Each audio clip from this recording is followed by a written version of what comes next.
আমি এসপি মুর্শিদাবাদ। আমার বেলডাঙ্গা নিয়ে লাস্ট 9-10 মাস থেকে যেরকম সুন্দরভাবে বেলডাঙ্গা চলছে, আপনারা অনেক সহযোগ দিয়েছেন আমাদেরকে।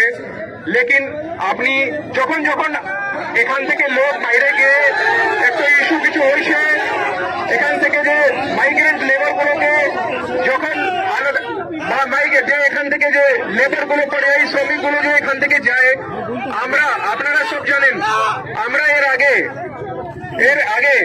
আমরা 40-50 জনকে ইউপি থেকে, মথুরা থেকে, বেতিয়া থেকে এখান থেকে বের করে নিয়ে এসেছি, যাতে আটকে রেখেছিল, আপনারাও জানেন।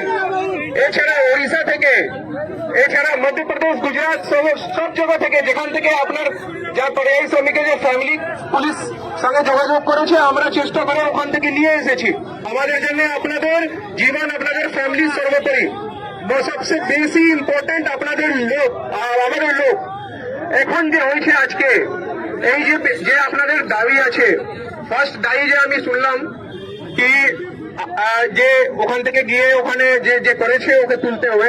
আমি কথা দিচ্ছি, এখান থেকে এই রোড অবরোধ উঠার সাথে সাথে আমার একটা ডিএসপি র্যাঙ্কের অফিসার, ইন্সপেক্টর সঙ্গে নিয়ে এখান থেকে যাবে বিহার,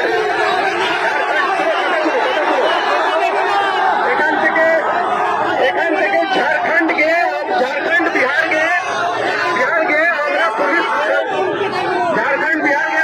সঙ্গে কথা বলে যে করেছে ওকে আমরা ওখান থেকে তুলে নিয়ে আসবো, ওখান থেকে। ঠিক আছে।